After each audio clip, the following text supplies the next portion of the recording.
rétrospective, bienvenue à tous. L'ambassadrice des États-Unis aux Nations Unies a séjourné au cours de la semaine qui s'achève en RDC. Nikki Haley a rencontré plusieurs personnalités politiques, des institutions, mais aussi religieuses du pays. Au cœur de ces entretiens, la paix et la sécurité au pays de Joseph Kabila Kabange. L'envoyée américaine a annoncé que son pays et toute la communauté internationale n'appuieront pas la RDC en cas de non-élection en 2018 au sortir de son audience avec le président de la CENI.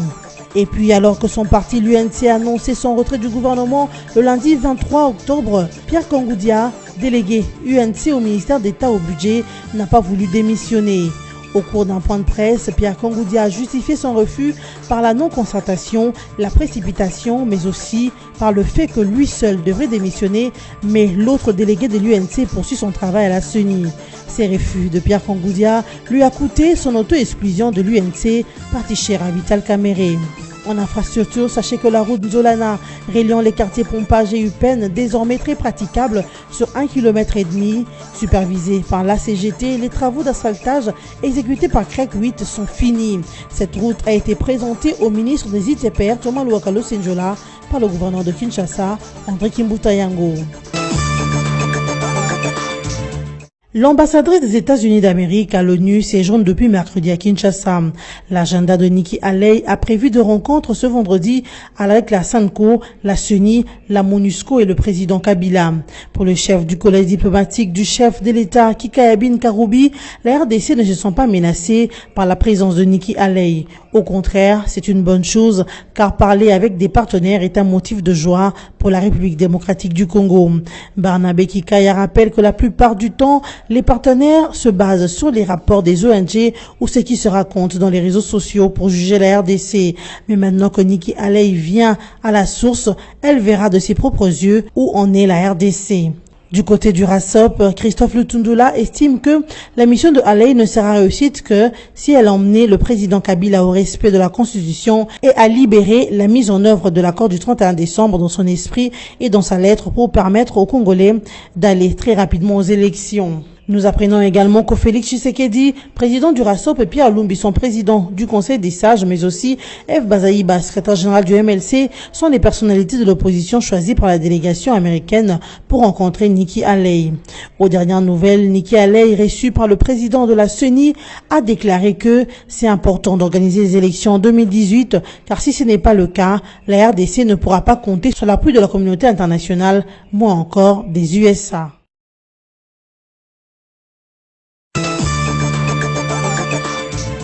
Le ministre d'État au budget refuse de quitter le gouvernement comme le lui impose son parti, l'UNC. Pierre Kongoudia annonce plutôt sa démission du parti de Vital Kamerhe. Il dit n'a pas avoir été consulté et refuse de satisfaire des intérêts égoïstes. Au cours d'un point de presse tenu ce mardi à l'immeuble du gouvernement, Pierre Kongoudia, représentant de l'UNC au gouvernement d'union nationale, s'est exprimé ainsi. Ce lundi 23 octobre 2017, à 12h30, accompagné de 4 des membres de mon cabinet. J'ai été reçu en audience par le président de mon parti en sa résidence située au quartier GB pour m'informer de sa décision de me retirer à tout prix du gouvernement dirigé par son Excellence, Monsieur le Premier ministre Bruno Chibaranzeze, au motif de me mettre à l'abri de toute humiliation, car, m'a-t-il dit, des informations concordantes à sa possession faisaient état de mon remaniement dans les 6 heures qui suivaient.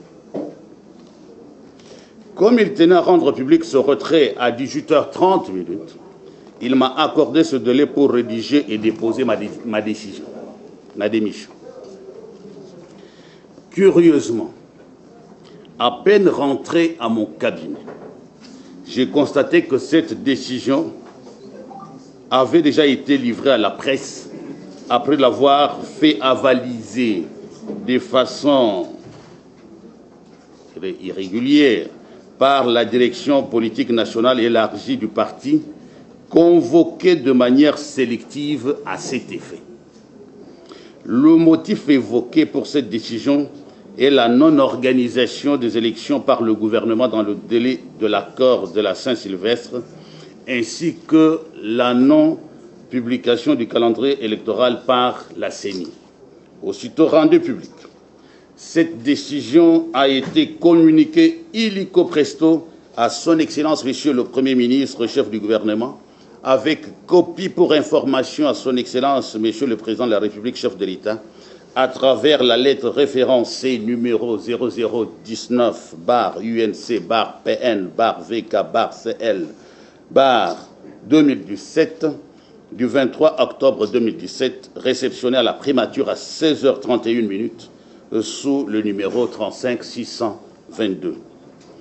Cet empressement qui frise un acharnement sur ma personne, ma modeste personne, m'a fait voir la gravité de la décision à prendre en cas de ma démission. En guise d'illustration, comment peut-on justifier mon retrait seul des institutions tout en laissant le représentant de mon parti continuer l'exercice de ses fonctions à la CENI, tout en laissant le représentant de mon parti continuer l'exercice de ses fonctions à la CENI, organe pourtant attitré pour piloter les élections. Et dans ce contexte, donc, je refuse, pour satisfaire les intérêts égoïstes et personnels de certaines personnes, de créer inutilement une crise au sein du gouvernement qui va à coup sûr fragiliser les membres du gouvernement issus de l'opposition ayant participé au dialogue de la Cité de l'Union africaine et de la CENCO. La décision de mon retrait du gouvernement ayant été communiquée en ampliation à son Excellence, Monsieur le Président de la République, chef de l'État, qui m'avait désigné le 8 mai 2017, ministre d'État, ministre du Budget, à travers son ordonnance numéro 17005 portant nomination des vice-premiers ministres, des ministres d'État, des ministres délégués et des vice-ministres, je vais solennellement me mettre à sa disposition quant à ces, car c'est à lui seul que revient la décision de me relever de mes fonctions par un acte contraire. Ce refus de démissionner, se rendre de son parti UNC soulève la question de la constance politique en République démocratique du Congo. Comme pour dire que tout a changé, même la cravate rouge, couleur de l'UNC que portait habituellement le ministre d'État Pierre Kangoudia, a changé en bleu. Ce mardi 24 octobre 2017. Le torchon brûle entre l'actuel ministre d'État au budget Pierre Kangoudia, délégué de l'UNC au gouvernement Tchibala, et sa famille politique. Après la dernière déclaration de l'UNC rendue publique le 23 octobre dernier, rapportant le retrait de son délégué à ce gouvernement d'union nationale et le refus de ce dernier de quitter le gouvernement, l'UNC parti chez Vital Kamerhe tranche l'affaire ce mercredi 25 octobre. Désormais, Pierre Kangoudia n'est plus membre de l'UNC. Le parti a pris acte de l'auto-exclusion de celui qui était son délégué au gouvernement Tchibala, ainsi que de sa décision de se mettre à la disposition du président de la République, autorité morale de la majorité présidentielle. Cependant, le parti de Vital Kamerhe encourage tous les cadres de l'UNC, membres du cabinet du budget, qui se sont spontanément désolidarisés de Pierre Kangoudia, tout en invitant le reste de membres à le faire dans un délai de 48 heures à dater du jour de la signature de la présente déclaration. Sinon, le parti sera obligé de constater leur auto-exclusion. Pour l'heure, Pierre Kangoudia n'a pas encore réagi à ces déclarations, mais du moins sa position est déjà connue. Il reste dans le gouvernement Tchibala. L'UNC appelée à être cohérente par la majorité présidentielle. Pour François Ndékouye, interrogé par Top Congo FM, le retrait du parti de Vital Kamerhe au gouvernement est un faux fuyant et des stratégies politiciennes. Ce cadre de la MP estime que ce sont des calculs de l'UNC pour bien négocier au cas où il y aurait un autre dialogue pour avoir plus que ce qu'ils ont eu aujourd'hui. François Ndékouye interpelle le peuple qui doit savoir que son intérêt est ailleurs et non à l'UNC qui a participé au dialogue de l'Union africaine et a approuvé un plan qui devrait faire organiser les élections au mois d'avril 2018. Il demande par conséquent à l'UNC de ne pas faire croire à l'opinion que s'il n'y a pas d'élection en décembre 2017, le ciel va nous tomber sur la tête. François Ndékouye conseille l'UNC de Vital Kamerhe de ne pas faire de la politique politicienne pour récupérer une opinion publique apparemment perdue. C'est à l'issue d'une plénière tenue le mardi 24 octobre dernier que le député provincial, membre du mouvement de libération du Congo, Kaspa Lukoki Kintuisisa, a été élu nouveau président de l'Assemblée provinciale de Kinshasa. L'élection de Kaspa Lukoki s'est effectuée à l'unanimité.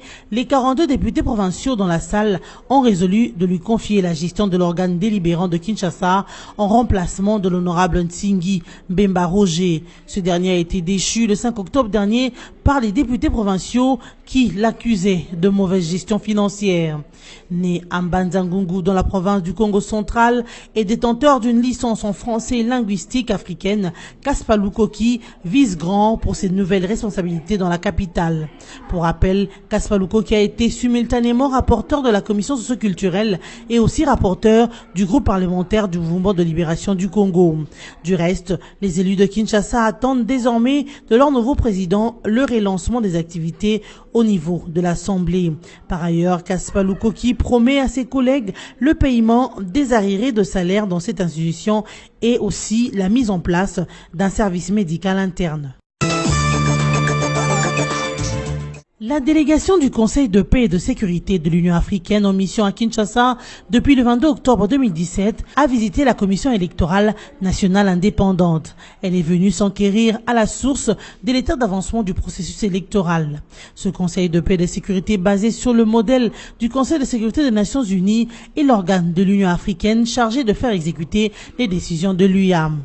Accueillie par le président de la CENI, Corneille Nangaa, cette délégation de l'UA dit venir obtenir des informations claires à la source, car le peuple congolais attend beaucoup de la CENI, surtout du calendrier électoral, de la fin de l'opération de révision du fichier électoral dans l'espace Kassaya, de l'échéance du 31 décembre 2017 et de plusieurs autres questions touchant le processus électoral. Pour l'Union africaine, l'accompagnement du processus électoral permettra à coup sûr de maintenir la paix au pays, sans oublier le dialogue avec toutes les couches sociales de la République démocratique du Congo. Ces diplomates africains plaident également pour la publication d'un calendrier réaliste tenant compte pas seulement des aspirations du peuple, mais aussi des contraintes y afférentes. Corneille Nangaa a cependant rassuré ses hôtes. Entouré des membres de l'Assemblée plénière, le président de la CENI a tenu à préciser que la crise actuelle n'est pas électorale mais plutôt politique. Pour lui, seul le pragmatisme et le réalisme sont des voies appropriées pour sortir de cette crise.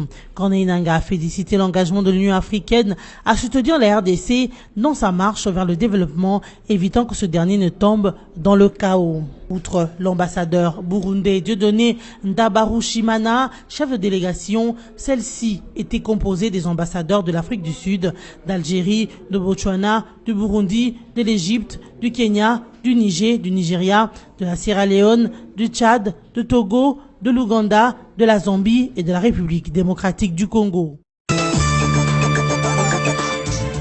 Rapprochement diplomatique et militaire entre Kinshasa et Bujumbura. C'est l'objectif de la réunion de haut niveau entre le gouvernement de la République démocratique du Congo et celui du Burundi qui s'est tenu à Kampala du mardi 24 au jeudi 26 août 2017. Le ministre des Affaires étrangères et de la Défense de ces deux pays se sont convenus du renforcement de la paix et de la sécurité à leurs frontières. À en croire le vice-premier ministre, au ministre des Affaires étrangères congolais Léonard Chéo Kitundu, plusieurs décisions ont été prises à l'issue de ces pourparlers. Contacté par la Radio France Internationale RFI, le patron de la diplomatie congolaise a fait mention de certaines décisions prises, notamment le déplacement des camps des réfugiés burundais en RDC. Ces derniers doivent être très loin de la frontière, a-t-il dit, pour éviter qu'ils ne constituent une pépinière pour des groupes armés burundais. Par ailleurs, Léonard Chéo Kitundu a annoncé que le Burundi et la RDC vont désormais organiser des opérations militaires communes des deux côtés de la frontière, l'objectif étant d'éradiquer les forces négatives. Des coups de feu ont été entendus le matin de ce jeudi 26 octobre au centre-ville de Kinshasa, dans la commune de la Gombe. Il s'agit des bandits à main armée qui s'activaient à cambrioler un véhicule transportant de l'argent. Malheureusement pour ces malfrats, la police nationale congolaise s'est lancée à leur poursuite pour les traquer. Des tirs de sommation des éléments de la police nationale congolaise postés au niveau de la banque commerciale du Congo pour décourager des bandits ont créé la panique au centre-ville. Selon les témoins sur place, la Jeep grise de marque Prado, ayant à son bord ces groupes de criminels, a connu une panne sèche en plein boulevard du 30 juin alors qu'ils étaient enfouis. Ils ont dû à la hâte réquisitionner un taxibus de marque Yas après avoir tiré une balle sur les receveurs qui a été blessé au pied et conduit à l'hôpital par la PNC. Les forces de l'ordre, pourchassant les criminels qui ont pris la route des poids lourds, les ont rattrapés au niveau des ponts Matete. À partir de 10 heures, la circulation ainsi que les activités ont normalement repris au niveau du centre-ville de Kinshasa. La libération de militants de l'opposition arrêtés à l'occasion de la visite du président du rassemblement de forces politiques et sociales acquises au changement, Félix Tshisekedi à Lubumbashi, est intervenu mercredi 25 octobre dernier. En réaction, le collectif d'avocats de membres de l'UDPS libérés s'est dit satisfait de la libération de ses clients par le parquet de Lubumbashi. Cette libération, selon le RASOP, a été motivée par la délégation de l'Union européenne en RDC, en accord avec les chefs de mission diplomatique des États-Unis, de la Suisse et du Canada, qui, dans un communiqué, ont appelé à la libération de nombreux membres de l'opposition. Thomas Lupata, l'un de ses avocats, a remercié par la même occasion le bureau de la MONUSCO à Lubumbashi et les autorités judiciaires qui se sont impliquées pour résoudre le plus vite possible cette affaire. Toutefois, Thomas Lupata exige la libération d'autres combattants de son parti, UDPS, qui seraient encore détenus dans les cachots des services de sécurité.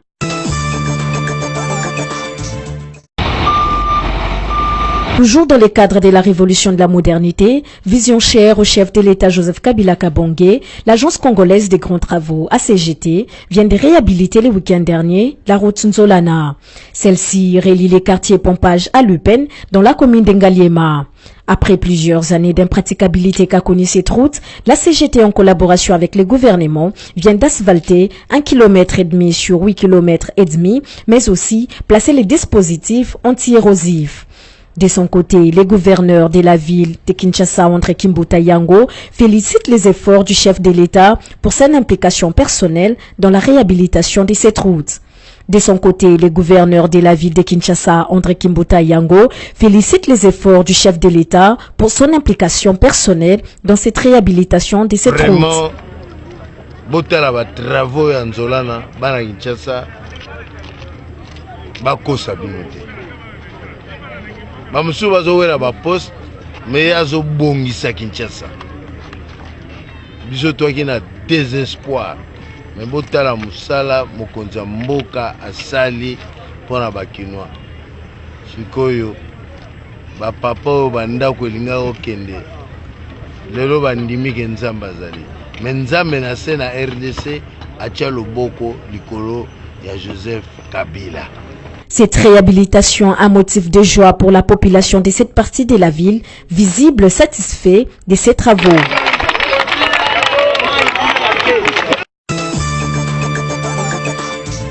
Cérémonie inaugurale ce vendredi 27 octobre 2017 de l'université Mapon dans la ville de Kindu, au Maniema. Cet alma mater, portant le nom et appartenant à l'ancien premier ministre Matata Ponyo, vient redorer l'image des bâtiments universitaires en RDC. Construit pendant au moins 7 ans, l'université Mapon, certes, évitera aux diplômés d'État du Maniema et ses environs, notamment Nord et Sud Kivu et du Sankuru, de se déplacer vers Kinshasa ou ailleurs pour poursuivre leurs études supérieures. Deux facultés orientées vers l'emploi direct sont organisées à l'université Mapon, que sont l'informatique et les sciences de l'ingénieur, d'où l'appellation de l'université de haute technologie. Un choix des enseignants au standing international des universités parfaitement bilingues, anglais et français, a été fait pour l'université Mapon. Déjà, 300 premiers étudiants sont inscrits pour la phase préparatoire de l'année académique 2017-2018. L'université Mapon a été inaugurée par le ministre de l'ESU Steve Mbikai en présence de plusieurs personnalités que sont le gouverneur du Maniema Pascal Tutu Salumou, le vice-premier ministre de l'Intérieur Ramazani Chadari, la présidente de la fondation Mzee Laurent Désiré Kabila, la presse de Kinshasa et d'ailleurs, bien évidemment en présence de lui-même Matata Ponyo Mapon. La devise de l'université Mapon est « La connaissance libère et la discipline élève ». Une visite guidée du site universitaire a clôturé la cérémonie inaugurale de l'université Mapon. Inauguration de l'université moderne de Kinkole, UMK en sigle. C'est le week-end dernier que cette alma mater s'est ouverte officiellement à Kinkole, dans la commune de Lansele, dans le district de la Tchango. Selon François Kabouya Kalala, recteur et promoteur de l'UMK, la rareté des institutions supérieures dans cette contrée et la modicité des revenus des parents sont les principales causes qui ont milité pour la construction de cette université qui, du reste, doit assurer une formation en adéquation avec les enjeux du développement local. Cependant, la rareté des institutions d'enseignement supérieur et universitaire de proximité, qui soient tout aussi crédibles, fait que des jeunes diplômés d'État sont obligés de parcourir des kilomètres pour atteindre les principales universités de la capitale. L'excentration par rapport aux institutions d'enseignement supérieur et universitaire et la modicité des revenus des parents font également qu'un bon nombre de jeunes de cette contrée se voient limités au niveau de l'école secondaire et embrassent en fin de compte des secteurs d'activité moins exigeants en qualification professionnelle. L'ambition de l'Université moderne de Kinkole est d'assurer la formation, ou mieux une formation qui soit en parfaite adéquation avec les enjeux du développement local et de la modernisation de la société congolaise. De manière spécifique donc, l'Université moderne de Kinkole entend 1. Sensibiliser les étudiants à l'entrepreneuriat et à l'esprit d'entreprise. 2. Former les compétences nécessaires à l'exercice de la fonction de conseil en affaires. 3. Permettre aux apprenants de maîtriser les principes de leadership ainsi que les outils du management moderne. Et enfin 4. Dispenser une formation plus pratique dans les différents domaines de la gestion informatique et la faculté des communications multimédia. Augustin Kama, bourgmestre de la commune de Lansele, a quant à lui remercié les initiateurs de cette institution. Il a ensuite invité la population à la protéger et à la sécuriser car elle fait désormais la fierté de la commune de Lansele. L'occasion pour moi de remercier les initiateurs de cette belle œuvre qui ont pensé à soulager les difficultés rencontrées par les parents et débourser chaque jour de la semaine des sommes d'argent afin que leurs enfants atteignent le lieu accidentel. Je fais une recommandation.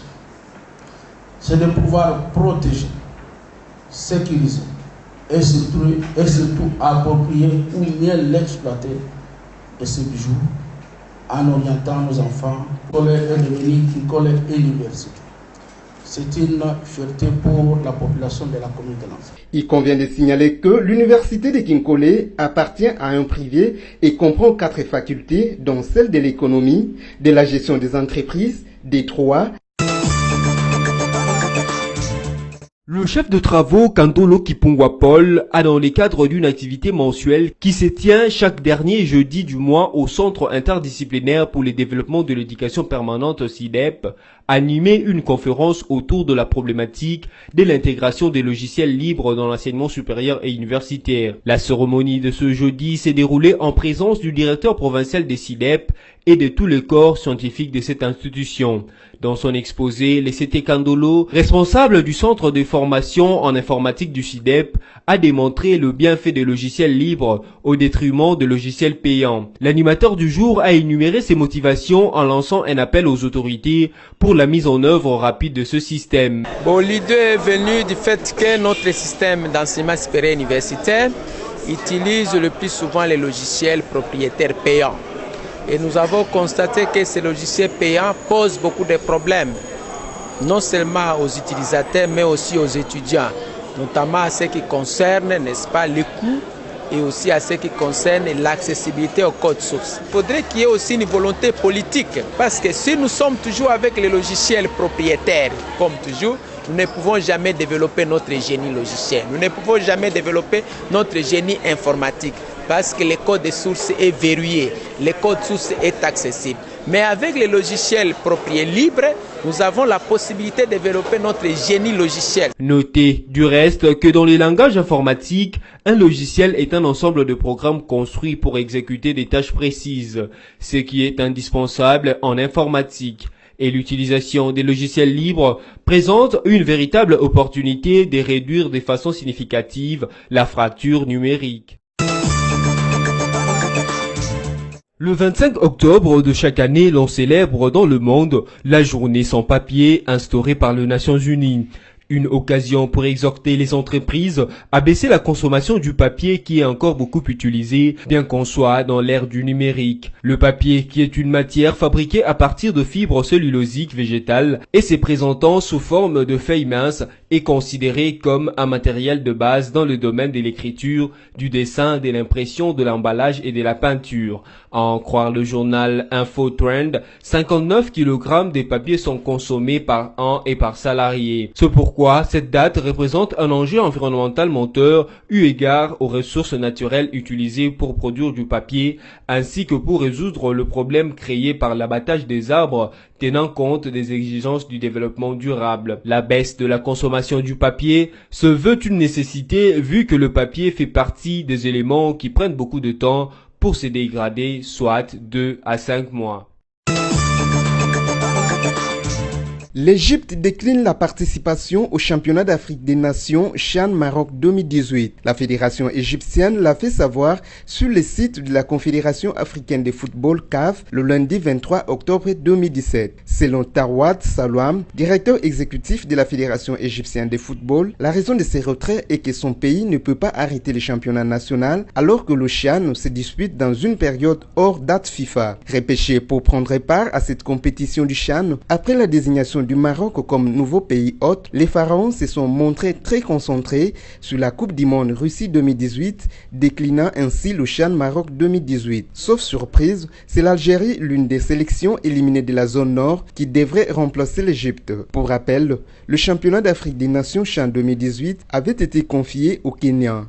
Mais pour des raisons d'insécurité politique, la CAF l'a confié au Maroc qui l'organisera du 12 janvier au 4 février 2018.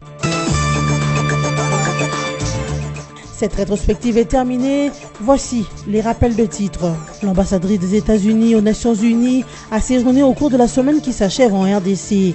Nikki Haley a rencontré plusieurs personnalités politiques, des institutions, mais aussi religieuses du pays.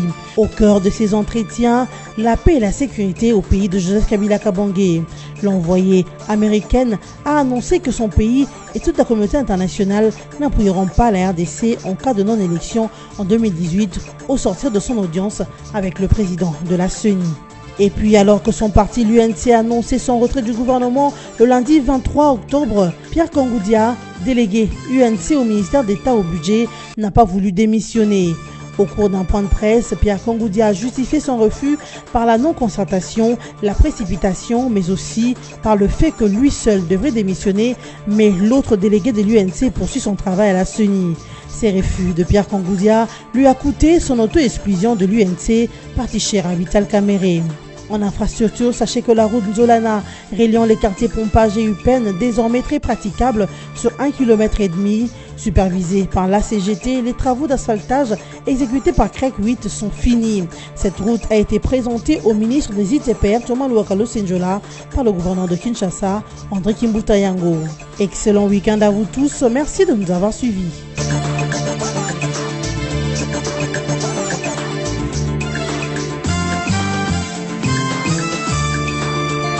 Congo Panorama, votre magazine d'actualité est à nouveau dans vos bacs avec son édition de la rentrée et ses rubriques diversifiées. Coopération et diplomatie, 8 nouveaux ambassadeurs accrédités en RDC, l'Union africaine au front contre l'Union européenne. Séjour du chef de l'État aux Nations Unies, Joseph Kabila, très sollicité, étrange, le processus électoral est fixe et irréversible. La une du Congo Panorama est consacrée à l'armée.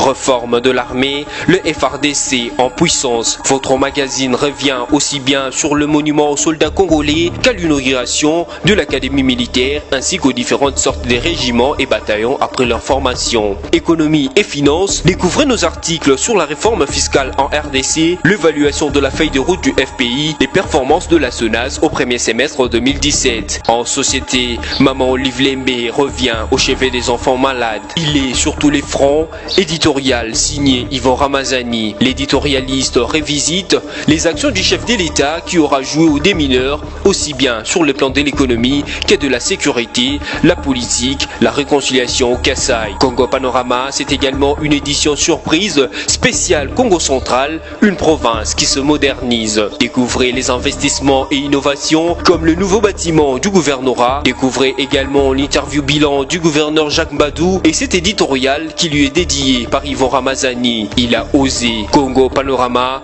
s'investir pour un Congo émergent. Congo Panorama, toute l'actualité à votre portée.